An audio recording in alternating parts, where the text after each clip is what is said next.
Abra comigo, por favor, 1 Coríntios 3, versículos 1 a 3.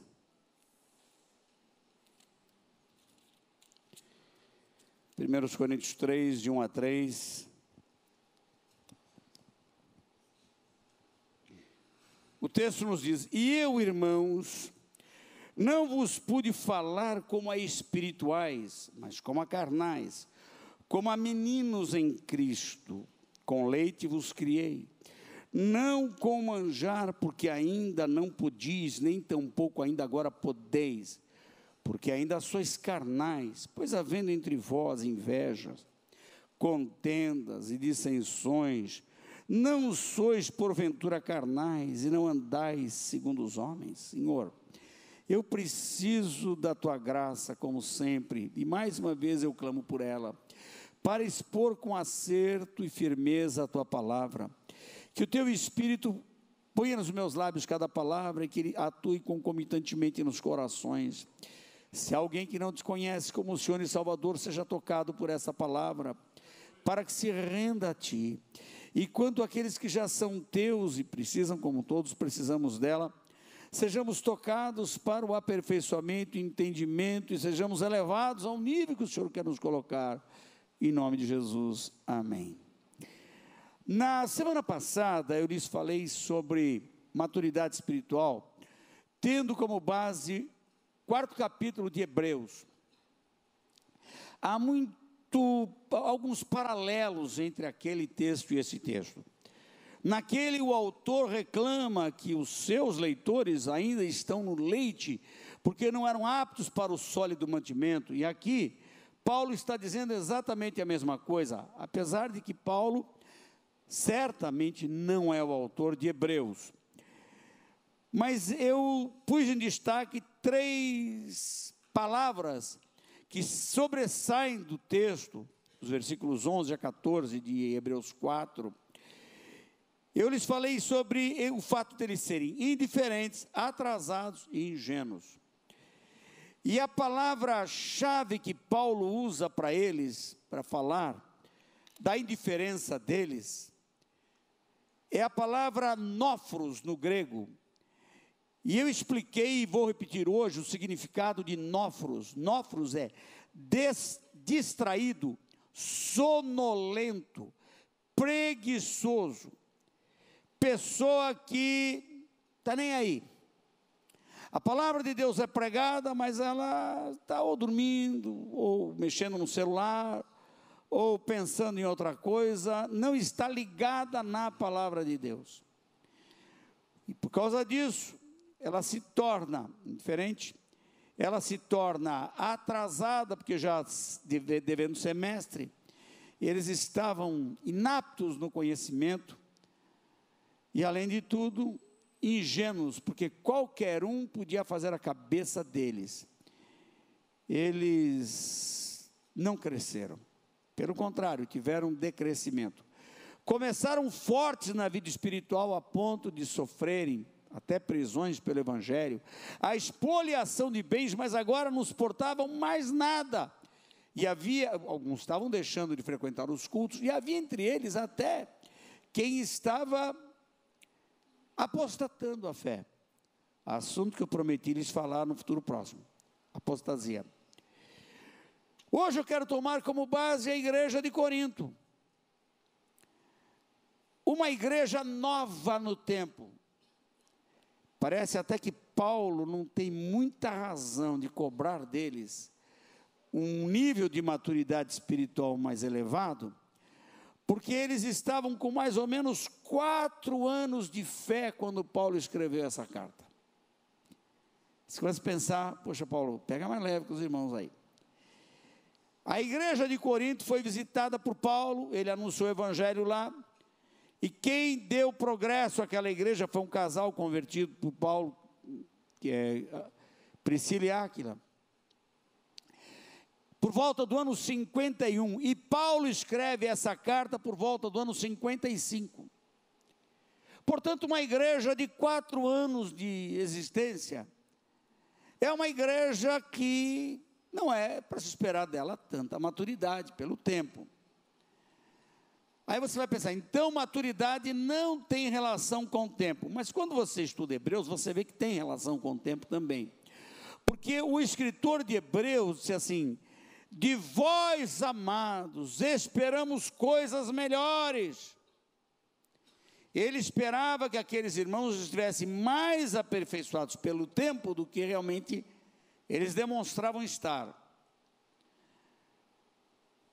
Então a gente precisa parar para pensar, se maturidade tem relação com o tempo? Às vezes sim, às vezes não, e se tem, não é tanta. Por quê? Porque às vezes nós nos deparamos com crentes antigos na fé que não cresceram absolutamente nada.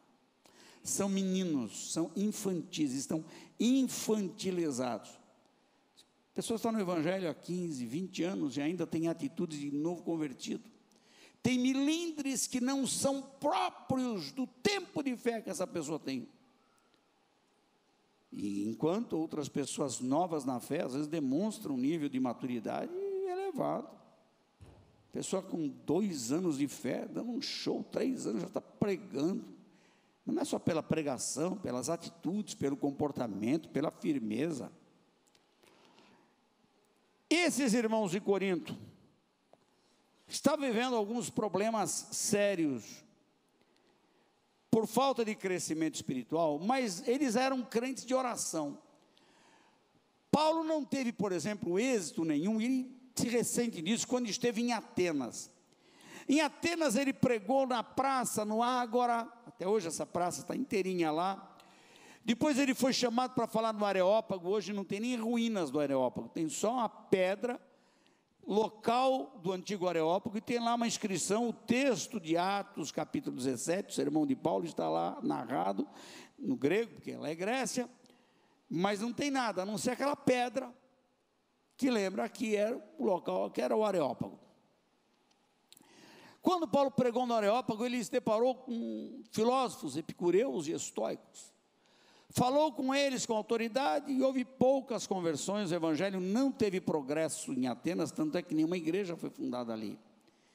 Quem se converteu lá foi Dionísio, Dâmaris e com eles alguns outros, diz a Bíblia. Mas só cita 2 nomes, e eu repito, nenhuma igreja foi fundada. Mas quando Paulo esteve em Corinto, Corinto era uma cidade próspera economicamente, era um bom centro comercial. E lá em Corinto, por ser a época do fulgor da filosofia, claro que havia ali o templo de Delfos, ali havia também alguns templos pagãos, como as ruínas do templo de Afrodite, que você pode ver no alto de uma colina. Mas ali, como todas as cidades gregas da época, tinha pensadores, até porque era uma cidade muito movimentada, era uma metrópole. Paulo chega diferente, eu não vou chegar do mesmo jeito que eu cheguei em Atenas, não. Aí ele mais tarde escrevendo para eles, diz assim: eu não vim ter convosco com palavras persuasivas de sabedoria humana, mas em demonstração de espírito e de poder. Eu vou chegar aqui não como pensador, eu chegar como pentecostal. Chegar dando glória a Deus, chegar falando mistério, chegar falando do poder de Deus. Eu cheguei com o poder, e aquilo pegou, e eles gostaram, e a igreja nasceu assim, nasceu com aquele estilo de igreja fervorosa.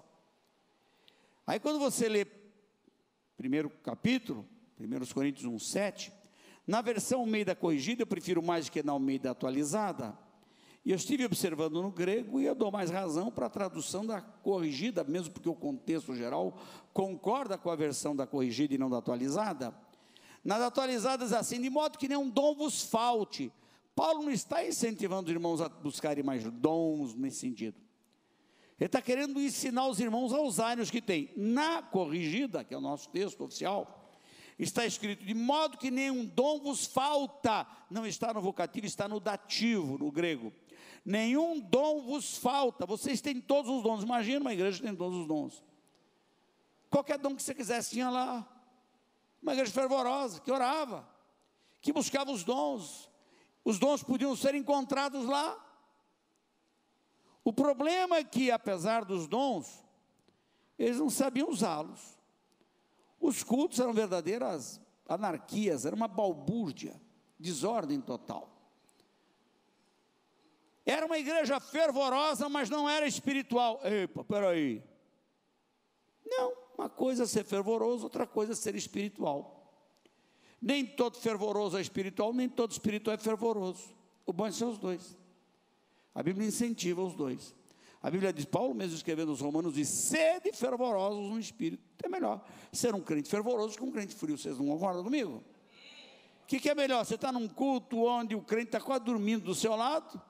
Ou num culto onde na hora de glorificar todo mundo glorifica, na hora de cantar todo mundo canta, na hora de orar tem oração, na hora de glorificar, é assim, o povo está vivo, está glorificando, está aquecido.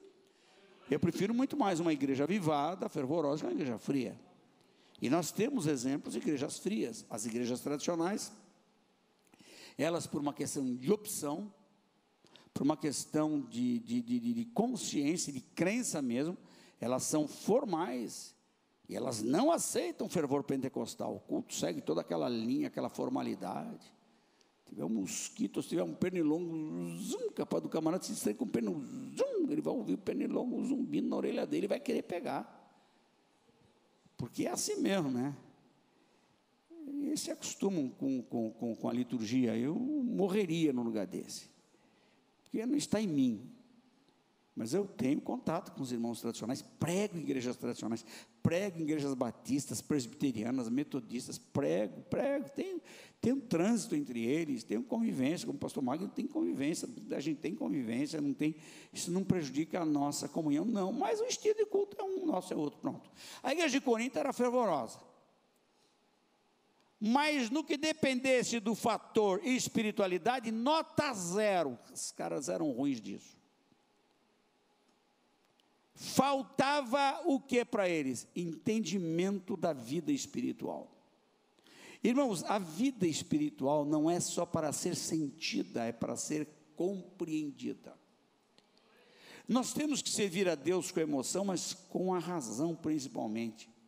A fé é mais ato racional do que emocional. Agora, deixa eu falar um pouco mal da gente mesmo, vai, nós pentecostais, nós temos um hábito. Aquele fervor, aquele entusiasmo, demônios, e fica aquela briga com o demônio. Chega na enfermidade, eu te renuncio, eu te rejeito, eu te amaldiçoo, sai, enferme da rua, sai, não pode jogar o remédio fora, que eu senti um calor aqui, a doença já foi embora. Olha, só quem pode dizer que uma pessoa está curada é o médico, não é você não, velho. Você ora e fica na tua, tá? Não dá ordem para ninguém jogar remédio fora, não. É questão de fé, não é questão de falta de juízo. Né? Lá em Israel, só tinha uma entidade que diagnosticava a lepra. Eram os sacerdotes, eles eram treinados para isso. Para uma pessoa ser declarada leprosa, e subsequentemente retirada do convívio social e levada para um leprosário, tinha que passar por uma junta de sacerdotes especializados em lepra. Aí Jesus cura os leprosos, lá os 10 leprosos, ele não diz para eles, vocês estão curados. Ele diz, ide e apresentai-vos ao sacerdote.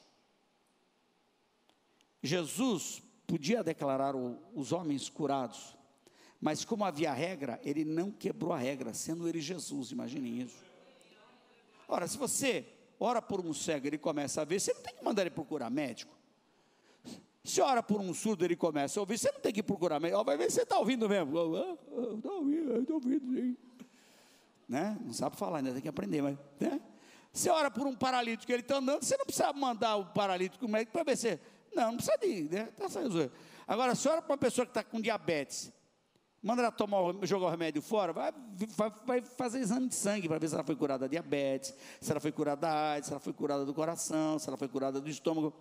Parou de doer o estômago, tá bom, joga o remédio fora, vai ver se você está limpinho.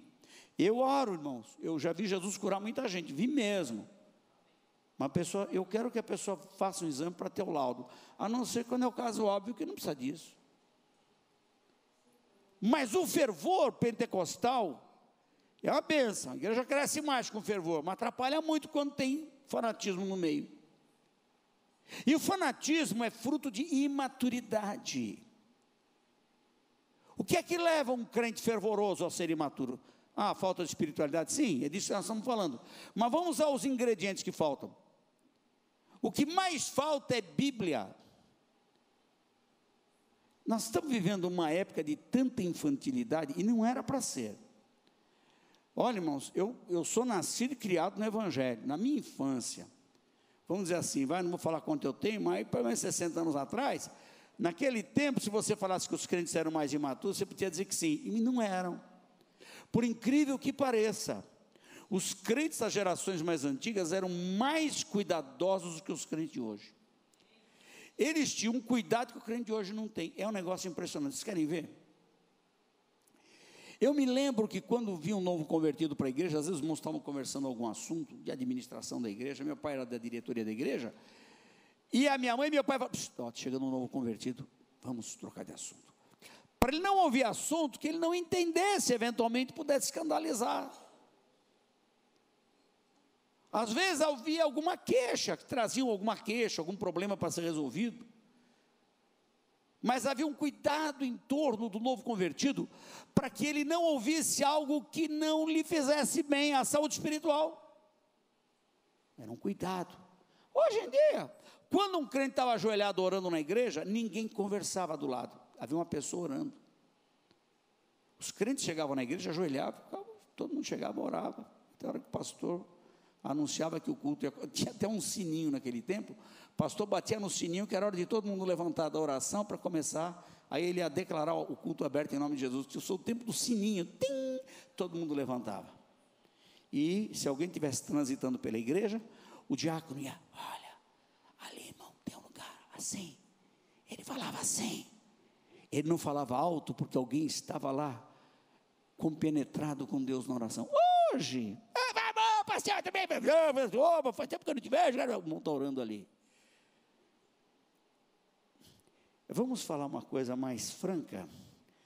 Na simplicidade dos velhos tempos, até a educação era melhor. Nem maturidade, a própria educação era melhor. Hoje, não devia ser melhor. Nós estamos mais evoluídos, temos mais informações. Eu não sei o que aconteceu. Hoje, o povo está vendo internet, vive com esse negocinho na mão aí, esse demôniozinho do celular. É um demôniozinho esse troço aí, não é não? Então eu tenho vontade de repreender o negócio, bicho. Ô miséria que é isso, que rouba o tempo da gente, tira a atenção da gente. Está no trânsito, tem que ser multado, não é para usar essa porcaria na hora do trânsito. E tem gente que usa, pode usar certo, não usa errado, é isso. Usa esse zap aí que é para falar mal dos outros, para ficar distribuindo notícia ruim. E as pessoas deviam saber mais, sabem menos. Crentes do passado que não tinham o nível de conhecimento que temos hoje, sabiam mais do que eu. Como é que é uma contradição isso? Não havia bons livros como temos hoje. Não havia seminários como temos hoje. A Bíblia, aquela velha Bíblia de Zip, irmãos. Não tinha concordância. Um outro irmão comprou aquela chave bíblica desse tamanho, que era impressa na Inglaterra. A gente não tinha esses recursos que tem hoje está tudo na sua Bíblia. Você tem Bíblia grande, Bíblia pequena, Bíblia bonita, Bíblia feia, você tem com zíper, sem zíper, capa preta, capa azul, marrom, cor de rosa, Bíblia do homem, Bíblia da mulher feia, Bíblia, tudo, você tem tudo.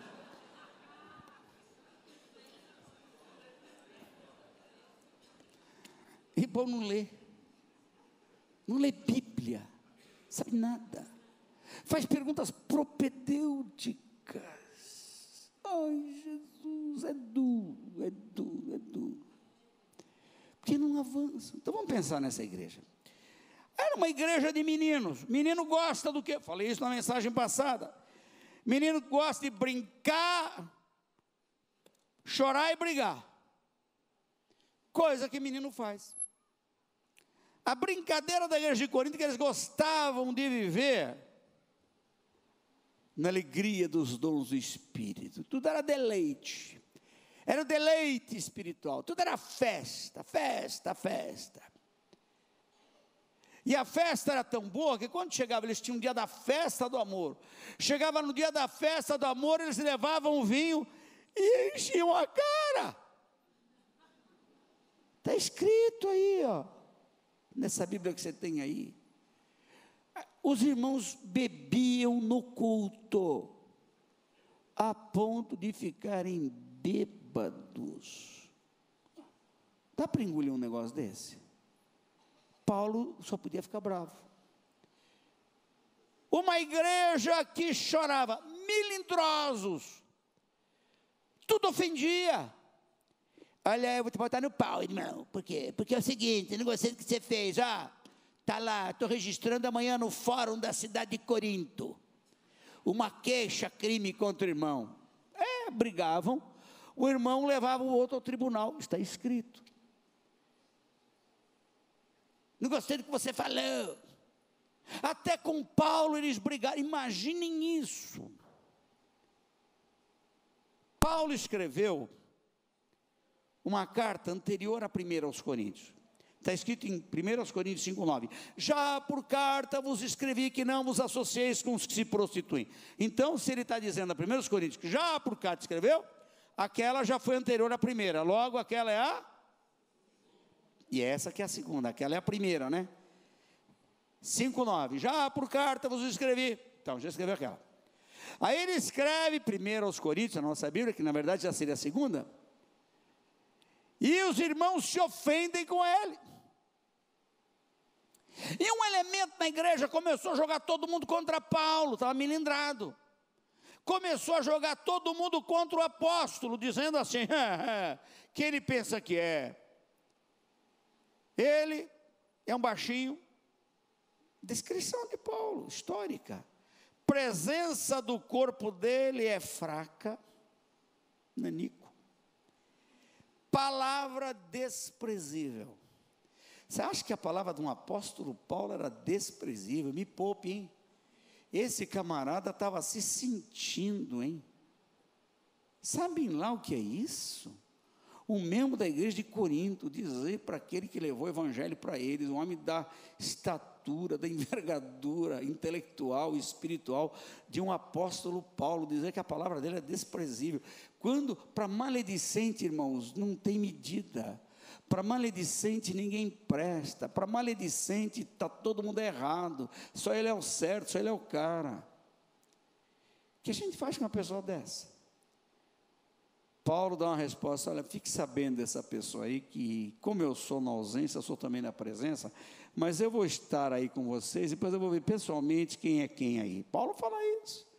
Aí nós vamos saber quem é ele e quem sou eu, né, Paulo? Aí os irmãos se colocam, né, e se posicionam a favor de Paulo, a ponto do camarada ficar tão humilhado que Paulo diz assim, lá na frente, tenham calma com esse irmão, usem de paciência, porque a segunda carta aos Coríntios, na verdade, é a junção de duas cartas, a terceira e a quarta. Não vou dar aula de bibliologia, que senão ia fundir os miolos dos irmãos. Só para vocês saberem como eu sei de uma coisa e como eu sei da outra. É que chegou uma carta, depois chegou a outra, juntando as duas, deu a segunda Coríntios, que na verdade é a terceira e quarta. Bem, melindrosos por serem imaturos. Imagine que até o pastor deles era um homem imaturo, um deles.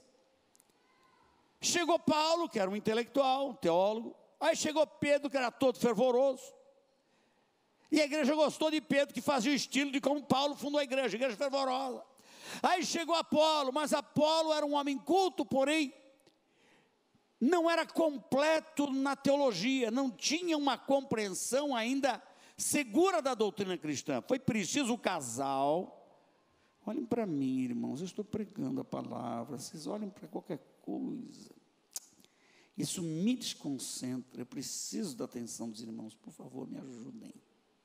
Vocês estão entendendo? Tá legal, então, aqui, tá? Eu quero que vocês pensem um pouquinho comigo.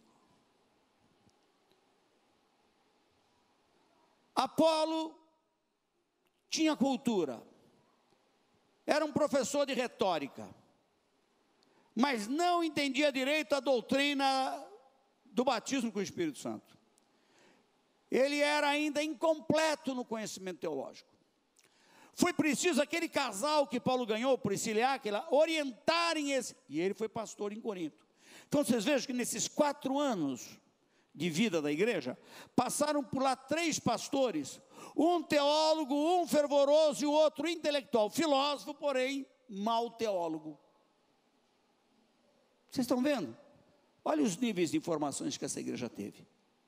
Agora eles estavam muito assegurados do fervor deles, eram muito fervorosos, mas não eram espirituais, porque brigavam, enchiam a cara, levavam o irmão na justiça. O camarada tinha um caso com a própria madrasta, era um pecado de incesto, era amante da madrasta. Que ponto chegaram? Rolavam essas coisas absurdas lá na igreja.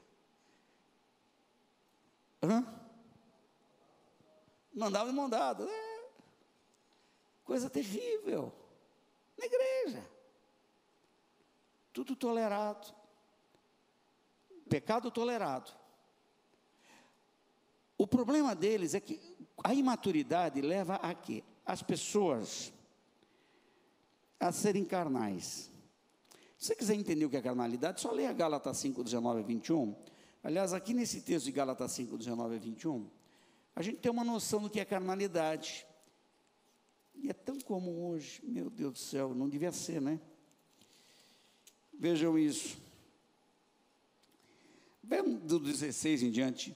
Digo, porém, andai em espírito e não cumprireis a concupiscência da carne, porque a carne cobiça contra o espírito contra a carne.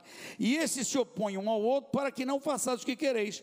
Mas se sois guiados pelo espírito, não estáis debaixo da lei. Porque as obras da carne são manifestas, as quais são prostituição, impureza, lascívia, pensamento sujo, idolatria, feitiçarias, inimizades, porfias, emulações, iras, pelejas, dissensões, heresias, invejas, homicídios, bebedices, glutonarias e coisas semelhantes a essas, acerca das quais vos declaro, como antes já vos disse, que você está enquadrado em alguma coisa aqui? Presta atenção. Os que cometem tais coisas, depois o que está escrito? Os que cometem tais coisas não herdarão o reino de Deus. Veja se esse texto te pega em algum lugar aí. Pastor, não está legal te ouvir hoje. Você já chegou falando sobre dízimo na primeira parte. Agora uma mensagem dessa, meu Deus do céu, eu vou para a católica.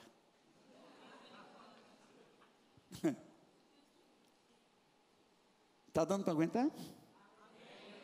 Estou lendo a Bíblia com vocês ou estou forçando alguma coisa aqui? Eu estou fazendo isso para maltratar os irmãos ou porque quero vê-los numa condição espiritual mais elevada, mais madura?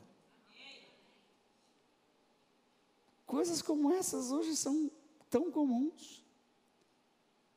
Carnalidade. Sinais de carnalidade. Agora, eles eram salvos apesar de tudo. Veja 1 Coríntios 6,11. Paulo não está descartando o lado, a salvação deles, apesar de tudo. Paulo diz no capítulo 6, versículo 11, isso aqui parece que um salva-pele, senão ia dizer, meu Deus, eu não vou encontrar esses crentes no céu. Mas não, olha aqui que Paulo diz. Ele está falando de coisas erradas, né? Não erreis, nem no 10, 6:10, nem os devassos, nem os idólatras, nem os adúlteros, nem os efeminados, nem os sodomitas, nem os ladrões, nem os avarentos, acerca do que lhes falei na hora do dízimo, né? Nem os bêbados, nem os maldizentes, nem os roubadores herdarão o reino de Deus. É ruim, mas é o que alguns têm sido, mas haveis sido lavados, haveis sido santificados, haveis sido justificados. Salvação consiste exatamente nessas 3 coisas: na regeneração, santificação e justificação. As 3 coisas: lavados, regeneração, santificação e a justificação. Isso aqui constitui a salvação. Vocês já passaram por isso, vocês são salvos. Aleluia. Mas que são imaturos, são. O problema do imaturo é que ele não sabe fazer a diferença do certo e do errado. Ele não sabe julgar bem as coisas. Não sabe a hora de falar e a hora de calar. Quando fala, não fala o que tem que falar. Às vezes fala coisas que não deve falar. é leviano nas palavras, é ofensivo, é agressivo, é soberbo, não sabe a hora de calar, e também não sabe fazer a separação do sagrado e do profano. Isso é um problema sério, isso é sério, e é isso que me incomoda de ver pessoas que estão vivendo os dois mundos, o sagrado e o profano, e fazem coisa errada, daqui a bênção de Deus para aquilo que está fazendo errado. Eu vi uma dessas mulheres de televisão, você sabe que vocês são da televisão, sabe o mundo da televisão como é que é, né? Não precisa contar nada não, né? É santinho, né? Aí ela ia pular o carnaval, ela ia ser a vedete no carnaval.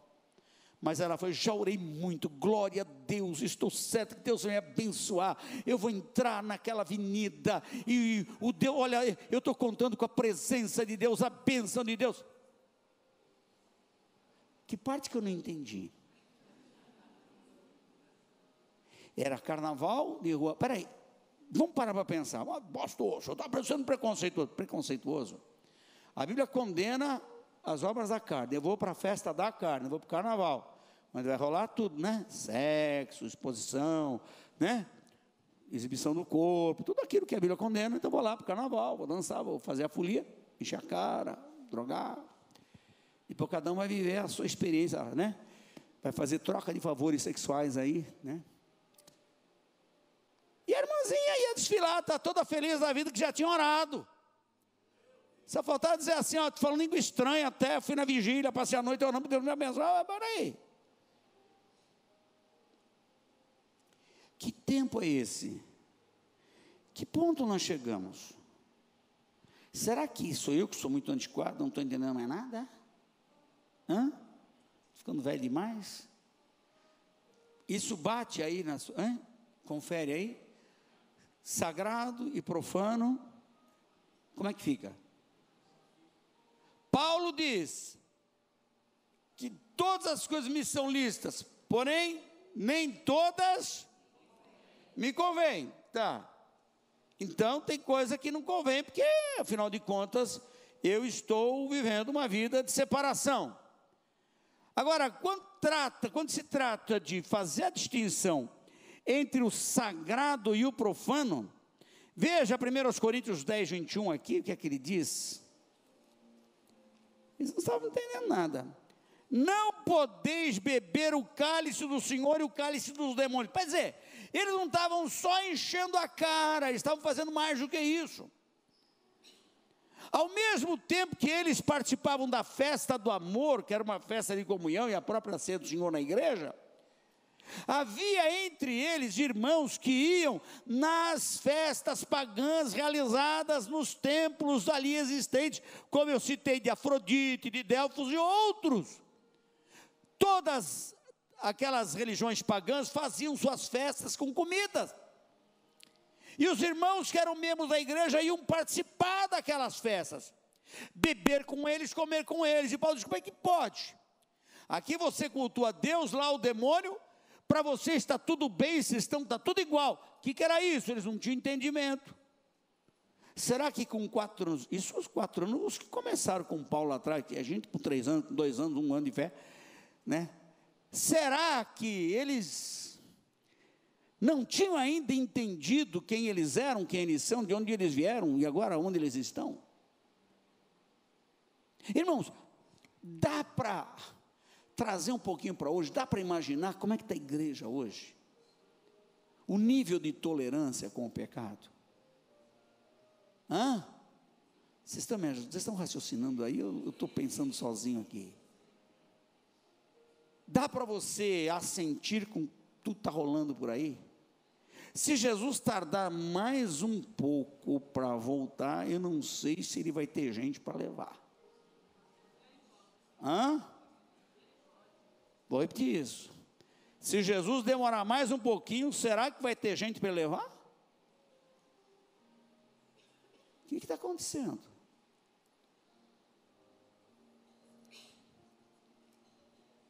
quando o crente se torna maduro, ele ganha espiritualidade. Para vocês entenderem a carnalidade deles, quando você lê em Gálatas 5:22, mas o fruto do Espírito é amor. Primeira palavra amor, depois gozo, paz, longanimidade, benignidade, fé, mansidão, temperança. A primeira palavra é amor. Amor é fruto do Espírito. Que amar de verdade não é essa coisa romântica. Ai, te amo em Cristo Jesus. É aquele abraço, às vezes, mais sensual, mais eros do que ágape. Amor verdadeiro é um negócio pesado. É aguentar os chatos. A palavra é essa. Aguentar os... Sabe aquele irmão chinelo sem... mala sem alça, né? Tem gente que é chata, irmão. Verdade. Tem sim. A gente tem que amar todo mundo, carregar todo mundo. Tem gente que liga para a tua casa, não tem hora. Tem gente que liga para contar sonho 1 da manhã. Tem gente que me liga para reclamar de assunto que aconteceu no culto. Eu não gostei de tudo, mas 1 da manhã. Eu tenho direito de dormir, irmão. Deixa para contar no outro dia. Então, amar é isso, aguentar esses caras aí que acordam a gente, né? A irmãzinha que me ligava às 6 horas da manhã, já morreu, tá com o Senhor na glória. Graças a Deus. Me ligava às 6 horas da manhã. Ela tinha quase 90 anos, eu tinha que tolerar porque é velhinha, mas... Pastor Walter, eu estou ligando para lhe dizer que eu lhe amo em Cristo. Amém, irmão, deixa eu dormir. Ela acordava cedo, não tinha o que fazer. Me ligava às 6 da manhã. Ai, pastor, olha, eu trouxe da minha chácara 1 dúzia de ovos. Eu queria lhe trazer, tá bom, irmã? Precisa me ligar às 6 da manhã para dizer que trouxe 1 dúzia de ovos para mim. Tem que amar todo mundo. Tem que amar todo mundo. Se é um camarada que fala mal de você, chega com aquela, meu prezado. Você sabe que isso é falso. Tem que amar todo mundo. Aí, você pega 1 Coríntios 13:1.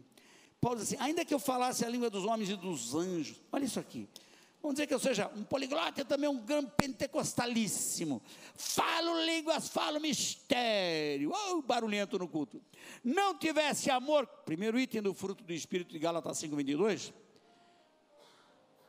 poderia ser fervoroso sem ser espiritual, eu seria como metal que soa, ou sou como o sino que tine, não passaria em outras palavras de um crente barulhento.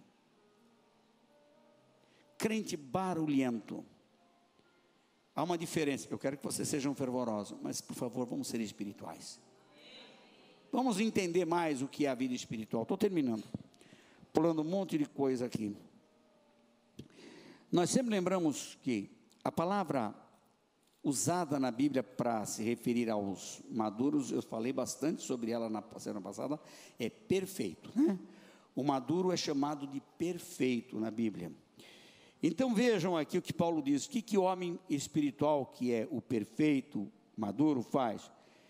Capítulo 2, ele diz, eu não vos pude falar, quando fui ter convosco, anunciando-vos o testemunho de Deus, não fui com sublimidade de palavras, de sabedoria, porque nada me propus a saber entre vós, senão a Jesus Cristo e esse crucificado, e eu estive convosco em fraqueza, em temor e grande tremor, e a minha palavra e a minha pregação não consistiram em palavras persuasivas de sabedoria humana, mas em demonstração de espírito do poder e de poder, para que a vossa fé não se apoiasse em sabedoria dos homens, mas no poder de Deus. Todavia, falamos sabedoria entre os maduros, entre os perfeitos, não porém a sabedoria deste mundo, nem dos príncipes deste mundo, que se aniquilam, mas falamos a sabedoria de Deus oculta em mistério, a qual Deus ordenou antes dos séculos para a nossa glória.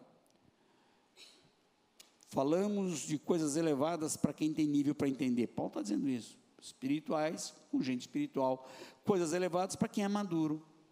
Paulo está tentando levar esses irmãos para esse nível de entendimento, apesar de dizer que eles são meninos. Estou terminando. Como é que Paulo vai terminar a sua carta? Vamos lá para 2 aos Coríntios, no finalzinho, quando ele está terminando, 2 aos Coríntios, lá no final. Capítulo 13, versículo 11.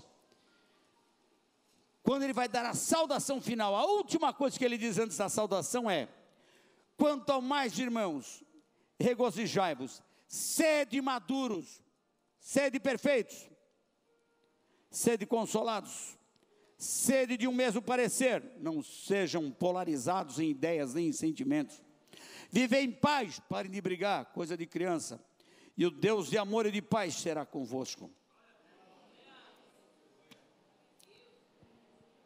Que Deus nos ajude a entendermos a fé, não apenas a senti-la. Não vamos ler mais a Bíblia, vamos entender mais o caminho de Deus, porque Deus não vai usar a criança para fazer coisas grandes. Nós estamos em processo de avanço, de crescimento, e é hora de nós termos postura de igreja mais madura. Uma igreja com 32 anos não pode ser uma igreja infantilizada. Deus abençoe a todos.